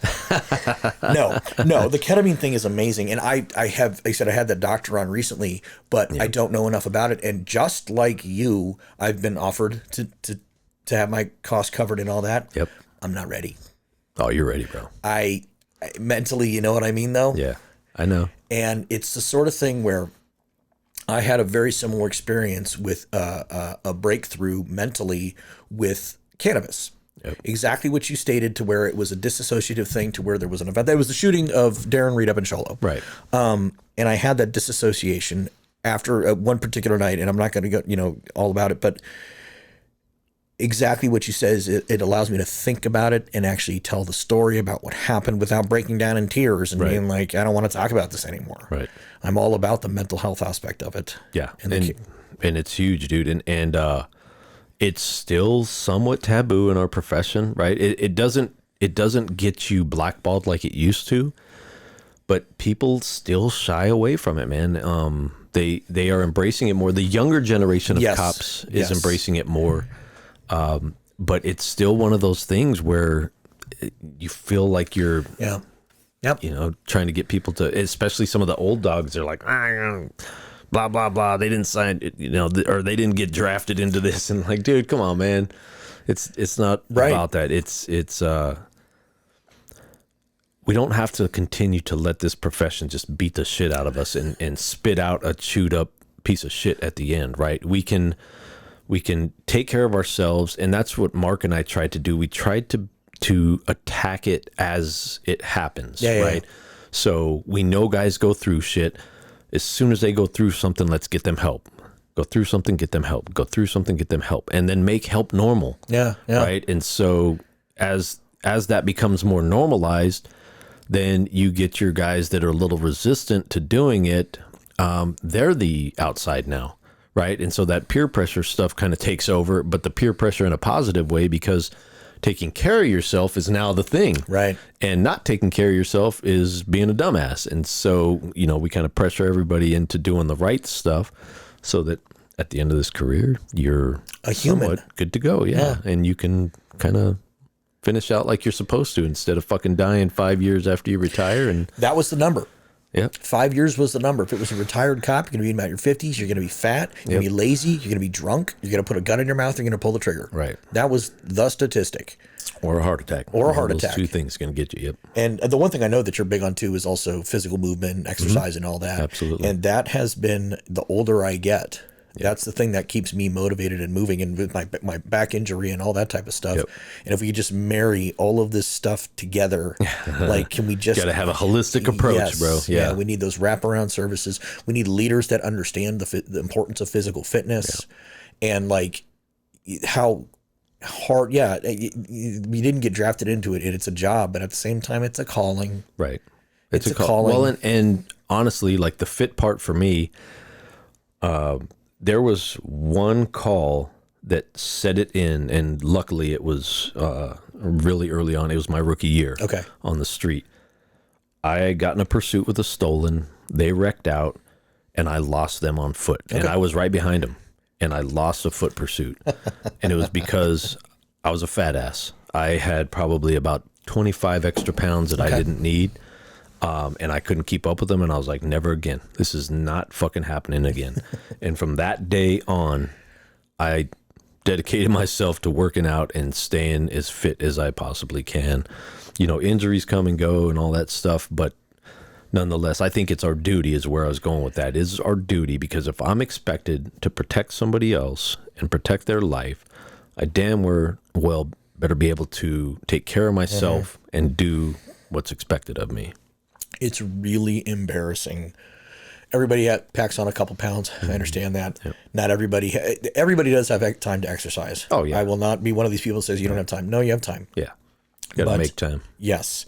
And it's very embarrassing to see all of these videos of just totally out of shape cops. It's like, how do you expect to take care of yourself? Right. They've obviously never been in a life or death situation yet. Yep. And what cop won't be involved in a life or death situation? Exactly. It's not a thing. And be able to function through that. Yeah. Right. And dude, people that are, if they're like, oh my God, well, where do you find the time? You fucking make the time. Yeah. You create a routine. And, here's the thing. Do people talk shit to me? Yeah, they talk shit to me. Oh, you go to bed at 8:30, 9 o'clock at night? Yeah, because I'm up at 4. Right. And at 4, I'm taking my happy ass down to the gym, and I'm working out, and I'm doing some cardio, and I'm doing some weights, both for longevity, health, and to be functional. So yeah, I am getting my ass up early, and I'm getting down there to the gym, and I'm getting it done. For me, I'm getting it done right off the start, so it starts my day. And I go A, B, and C, and then I get myself into a routine. And that's all it really takes, is getting that routine down and doing something. You don't have to necessarily lift weights or, just doing something, some physical activity to get your heart pumping, get the lungs pumping, all that stuff. And the older I get, the more I focus on longevity. Yes. I've had my back injury and all that stuff. I'm still healing from that. And we got to a point, it was about 3 months ago. Man, I was getting strong again. I was like, fuck, I'm curling some decent. Yeah, right. And I definitely hit a point where there was one day where I way overdid it. Oh yeah, that set me back. That happens. That set me right back again with my injury. I don't want to re-injure anything. I dropped by like probably 60%. So now I'm in the gym with my little 10 pounders and my little 12 pounders. I'm like, you know what? It's just moving and getting that blood flowing. Well, and that's the thing, man. It is, I was the same way when I was young, just throwing weight around and trying to put on size and all that stuff. And as you get older and as you go through some injuries, especially, and then the shit that used to take like a day to a week to heal now takes months on end to heal. You realize, like, okay, I know my mind is telling me to do this, but it is too. And then you also watch other older guys. I've seen a guy, one of the guys in the gym, he tore his bicep, another one tore his pec, all trying to go heavy. Sure. And like, dude, we're not, it's just like the SWAT stuff, right? Yes. Like if I went and tried to get on the SWAT team right now against the dudes that are on there, there's no way. No. They can outperform me. It's just in my mind, yeah, I'm just as good as them, but my body's like negative, Ghost Rider. Your knees don't work like that. Your shoulders don't work like that. So yeah, you gotta embrace the age thing, but you just adjust accordingly. Yes. Like you said, you lighten up your weights. Yes. And I got a lesson from this dude that looked like C.T. Fletcher. Okay. And kind of talk like him too, to think of it. But I was in an old school gym, and I'm looking at this dude, and I was probably like 30. And I'm working out, and I'm on the SWAT team, and I'm all that. So I think I'm all that at the time. You're either SWAT or you're not. Right. And I'm looking at this dude, and he looks like C.T. Fletcher, right? And he's lifting these small ass weights. Okay.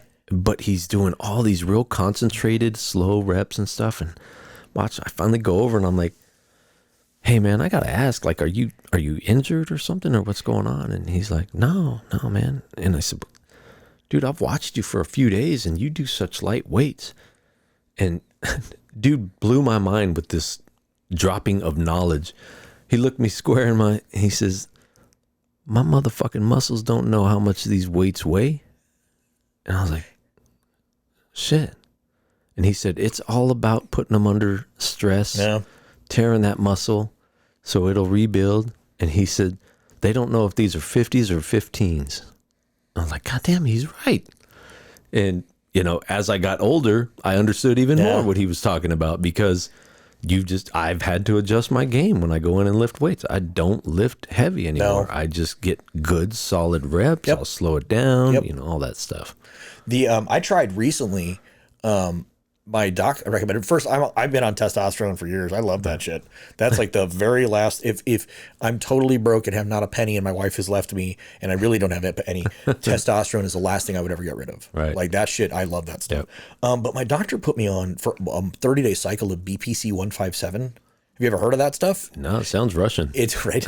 Yes, it is BPC. It's a peptide that's like an internal gut peptide. I guess our guts really heal really, really quickly. Okay. Like we can do trauma to our gut and it heals like very quickly. So this peptide is made from the same sort of stuff. And I did a 30-day cycle, and I'm not sponsored by it. I'm not shilling for it. I just use this stuff for 30 days. It heals. Mostly for my back injury. Right. It didn't help a lot with my back injury, but all of the little stuff, all of the little aches, all of the little pains, all of the little this, all of the little that, after 30 days, gone. Huh. And I'm all about using alternative medicine. And again, maybe not necessarily pharmaceuticals. And again, it's not FDA regulated or anything like that. Right. So I read the, because they didn't pay enough. Right. I read the side effects. I said, okay, I'll chance that. Yeah. I'll It's fine. It's fine, dude. Anal leakage, no big deal. I got, plastic CD Explosive covers. diarrhea, But I was like, all right, I can handle that. And I did a 30-day cycle, and that's it. Good to go. So like all the minor stuff. Helped a little bit with my back, but not much. Well, dude, just like technology, right? Yeah. Science has come so far that, and I know there's gimmicky crap out there, but science has come so far that there's just too much available now to help us adjust our bodies. And dude, I mean, we can go down so many rabbit holes, but just nutrition alone. If you look at the food that we eat and the crap that we eat or that we're fed, and they were just talking about it on the news. If you try to eat healthy, you're basically going to go broke. Yeah. Because in the U.S., they've made unhealthy shit the thing, right? And so when you look at scientists that have these life hacks to get the proper whatever back in your body, nutrients and everything back in your body to help you process everything correctly. Dude, I'm in on that stuff too. I look back at my career when I was out on the road and stuff like that, and I really regret the fact that I could have been doing very simple things to preserve my health. Right. How many times did you eat at Whataburger at 1:30 in the morning or whatever the case is, and all the crap. Right before bed. Exactly. And all of the terrible stuff. It's like little things I could have just been doing just to maintain my health. And that was my biggest thing is when I went from patrol to a detective, I put on the freshman 15. It was more like 25. But it's simple things that I could have been doing to just maintain that movement. And that's another thing, Mark and I we brought in Heart Fit for Duty and I some love of those those guys. doctors. Yeah, because same thing. They're teaching you how to take care of the inner you, right? And Eat all lots that of stuff. bacon. Yeah, she's all But about bacon. they're teaching you all that stuff. Yeah. Like, hey, here's the stuff that happened. Because I think what people don't understand with this profession too, and there's a book. God, I hope I remember that. I think it's called Outlive.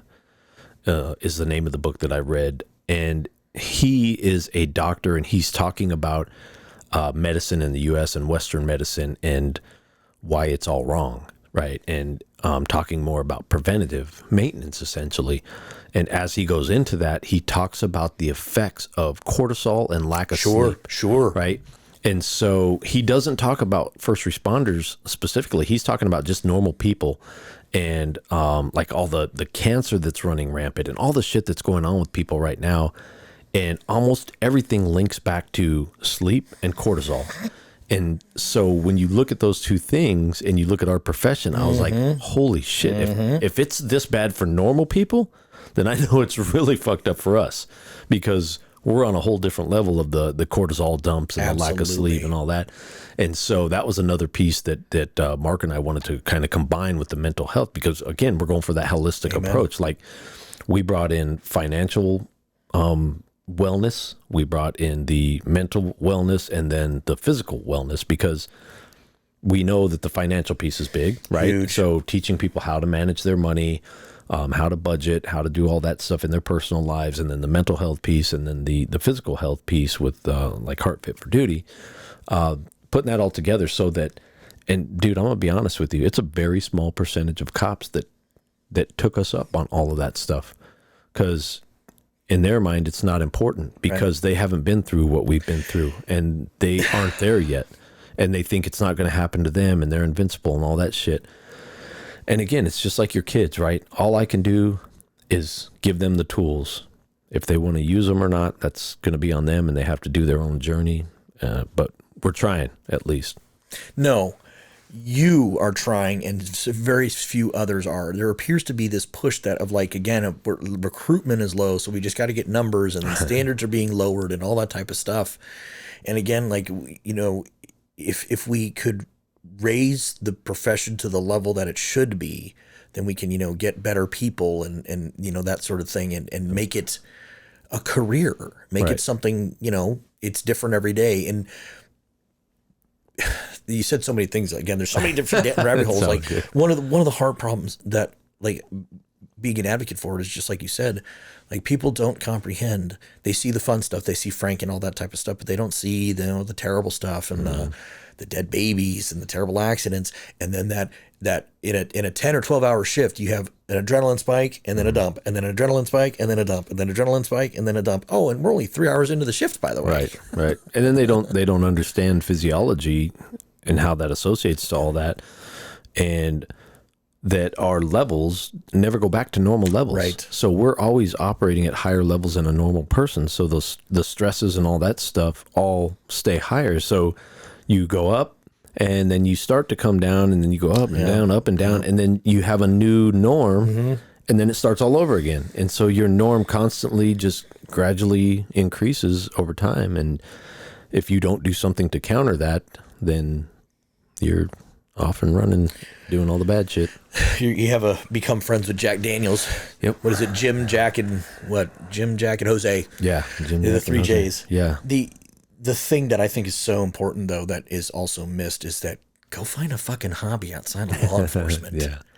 Go find a real hobby, something that you invest in, whether it's making YouTube videos or fishing or whatever the case is. Right. Do something away from law enforcement. Yeah, and have people outside of law enforcement. Yes. And dude, that's where, for me, my faith in church became a big thing, because I was able to get involved with the children's ministry. I was able to get involved with not necessarily men's ministry, but men's group, where you go and you interact with men from all different facets, right? And so you're interacting with all these people, and the cool thing is nobody gives a shit who you are or what you do, right? It's just dudes, and you're getting together as broken dudes who need other dudes, because that's the thing.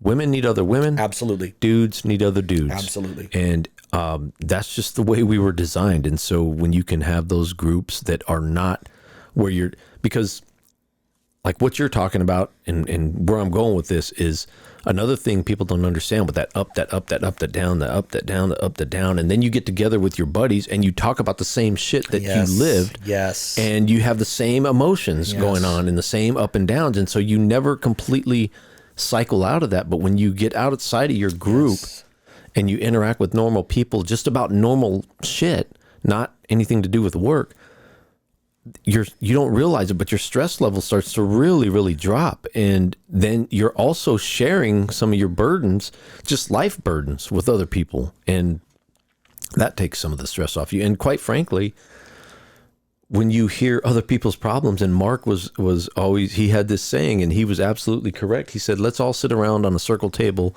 and push our problems out to the middle. Guarantee you, all of you will pull your problems back rather than take my problems, Amen. right? Amen. And so it allows you to do that. We all kind of put our problems out on the table, and then I look at AJ and I'm like, ooh, fuck his problems. I'll keep mine. I like my problems better than his.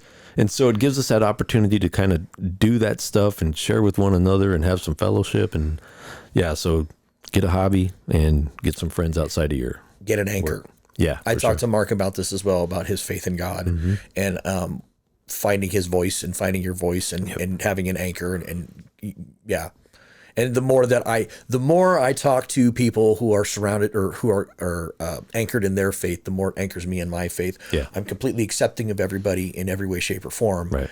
I lead a progressive organization, and at the same time, though, I'm more grounded in my faith to be able to just absorb what other people do and forgive and forget and move on and just be like, okay, you live your life, I'm going to lead mine, and this is the way I want to go. And I think that the faith piece is big, because when you fully embrace it, you get that true understanding that there is a much higher power in charge of all this shit, right? And we're just along for the ride. And so it gives you that ability to be like, dude,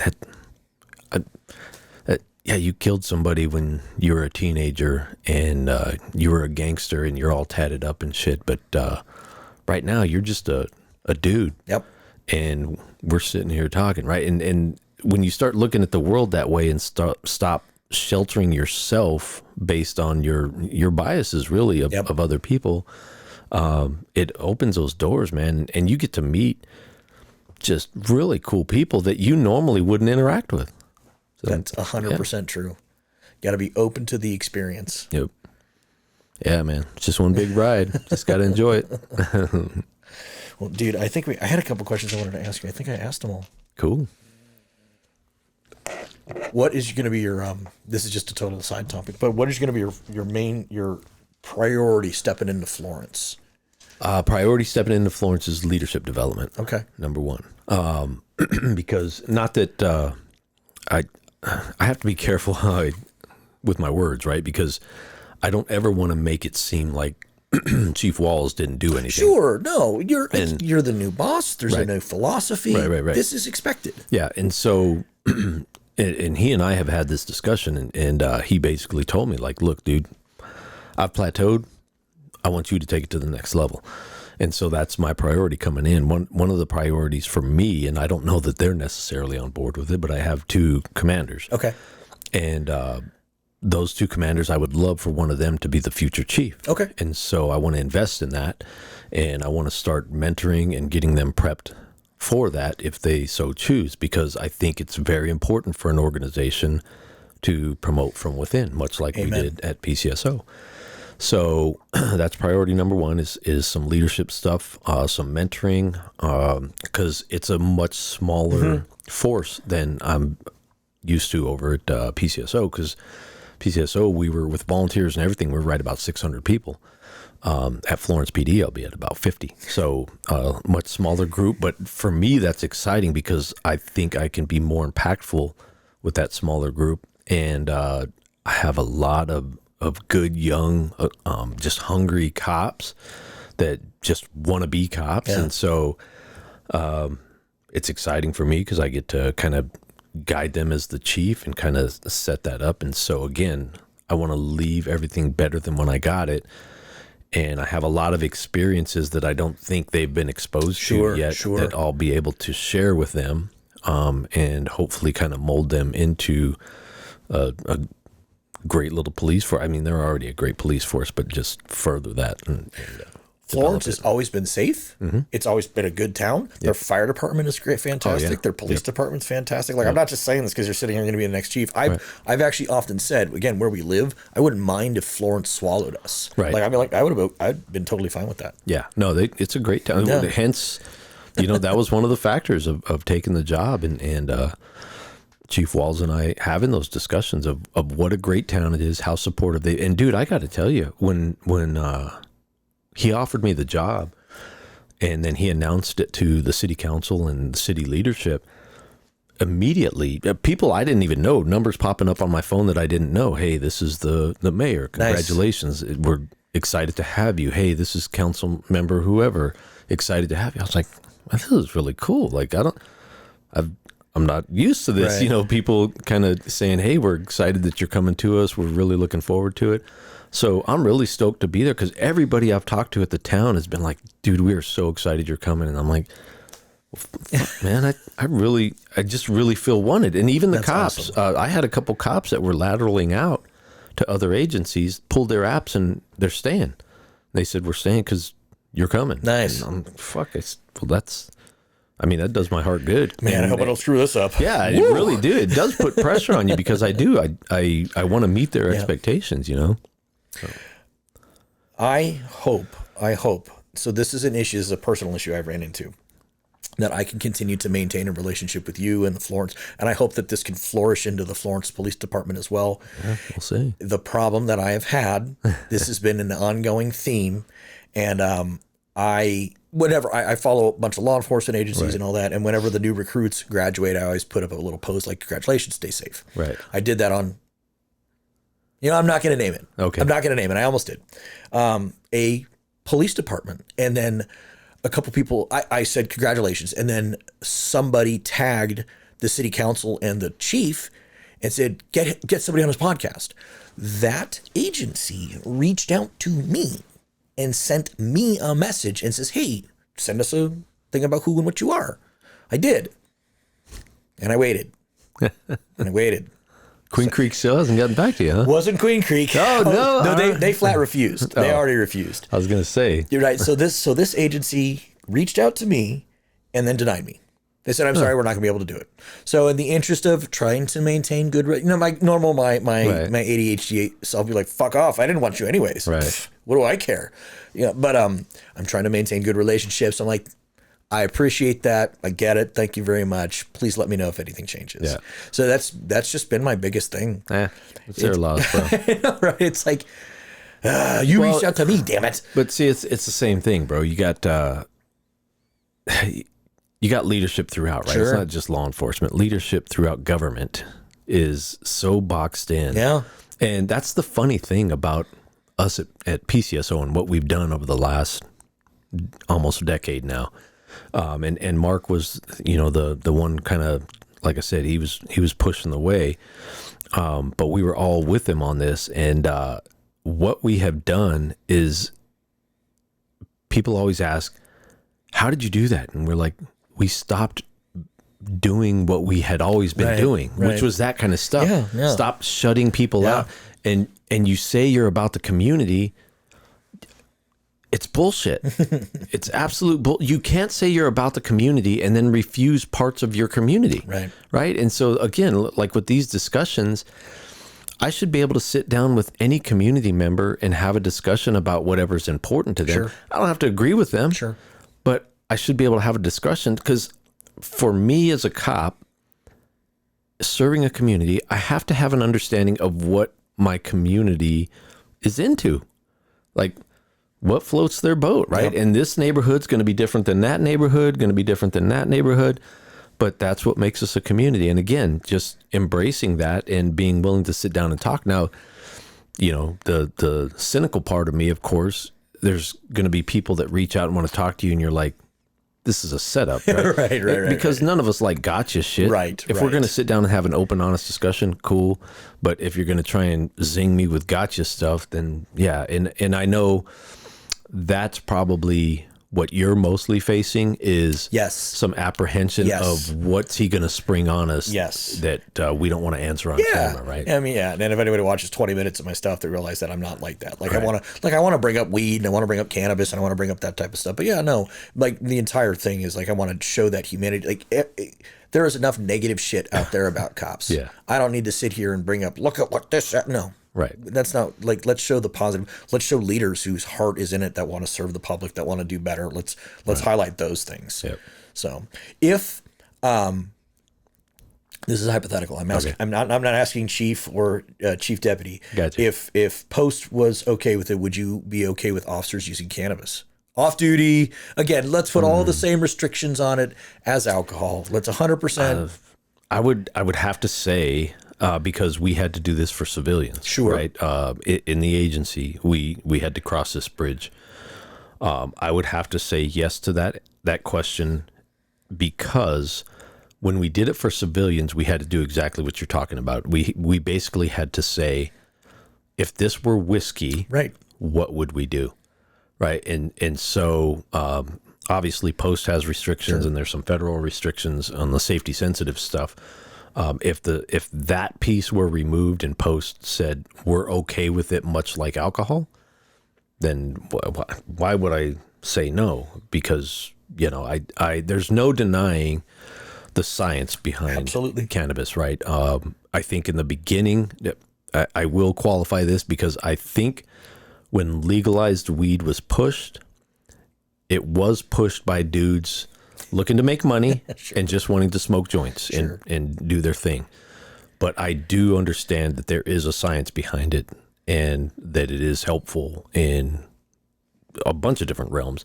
So again, that's kind of went all over the place with that. But the answer would be yes, because again, we crossed this bridge with civilians. We treat it like alcohol, and we basically had to say with civilians, okay, your past use doesn't matter, but now effective today, you can't do this anymore because of the position you're in and how it applies to a post-regulated position, right? So safety-sensitive positions. So are there civilians that have their medical card or are allowed to use that are not in safety-sensitive positions? If they're not safety-sensitive or considered safety-sensitive, then, I don't know that answer, actually. I don't, because for us, every position would really qualify. So once they come to work for the sheriff's office, it's a no-smoke policy. Come on now, like a record admin. Come on now. All right. I'm telling you what the rules are. The only thing my argument always is this, that when you consume to recreate is 180 degrees different than consuming for medicate. Those two things are extraordinarily different things. Yeah, I would agree with that. Those two things. Same for all dope, right? Yes, 100. But like, there's no medicating with alcohol. You're drinking alcohol to relax and lose. Yeah. But when it comes to the medicinal side of the cannabis, whether it's helping with ADHD or focus or anything like that, or back pain or whatever the case may be, when you're able to use the plant medicine in a way that medicates, you lead a more functional life. So that's always my caveat. I'm not sitting here saying let's smoke on duty and all that type of stuff. No, right. Like there's a bunch of things like you can see over there, the high CBG, CBD, CBN. Those are all other things that the cannabis plant has that can be used that are non-intoxicating. Right. So like cops could use that stuff. So for sleep, for central nervous system, and all that type of stuff. Right. So it was just one of those things. I just wanted to ask your question on that, because I would not be doing my duty as the executive director of Arizona Normal if I didn't ask that question. Well, and again, as you and I have talked before, man, I have I can't even talk. Progressed quite a bit. Sure. From beginning of my career to now, and even as a leader over the past 8 years in the chief deputy position, have progressed quite a bit because the world calls for that, right? It calls for us to evolve. And so I am okay with things now that I never would have been okay with probably 10 years ago. So, and it's all evolution. And if it's for the betterment of a human being, then, why would I say no to that? If we can figure out a way, then let's do it. Knowing and understanding the understanding that I have of it now and my personal beliefs and all that, I'm like, it should be completely, like, cops should absolutely, positively, 100% be allowed to go home and use it. like without restriction. Again, not 8 hours before, exactly like alcohol, Right. because its effects are so anti-alcohol. Its effects are so the exact opposite of what alcohol does. But dude, have you thought about the whole keeping in shape thing? Because you're gonna want to eat Doritos all the fucking time. Yes. So I didn't mention that to you earlier, but I'll tell you this right now. I work out. I go to the gym. I work out. But I absolutely, positively, 100% medicate before I go work out now, and it is the best mind-muscle connection I've ever had. With super lightweight. You know, just okay, I want to work this muscle, not this muscle. Dude, all I can envision right now is like you think you're working out super fast. Right, You're like, right, check this out. And you're in the gym and you're like, dude. So, Everybody around you's at normal speed and you're at weed speed, bro. I'm just weed speed. I like that. But the mind muscle connection it gives me is amazing. So that's where I say like things like that, like it's the medicate versus recreate. It's a completely different thing. No, and I don't discount that fact because again, if you look at popping pills, all that kind of stuff, right? They have most of those pills have a medicinal use, but the person using them is abusing them essentially, and for a totally different reason. I say it a million times. It's not the drug; it's the relationship to the drug. Yeah, I had a very, very, very unhealthy relationship to alcohol. Yeah, I had a very unhealthy relationship. Now I don't even touch alcohol. I'm not sober for like a 12-step program. I just don't drink anymore. Right. It serves me no purpose. It makes me hurt in the morning. Yep. I hear you. Well, Matt, I cannot thank you enough. Absolutely, this man. It's been a really good time. Good to come back. We got a lot of stuff, and love what you did with the place. Yeah, we're slowly evolving. Yeah, so this camera stuff is expensive, dude. I can imagine. It looks expensive, but it's been a good time, and it's allowed me to have open and honest conversations and meet fantastic people. Yep, and you get to keep Arizona normal. Oh, and on that note, see you, everybody. Thank you so much.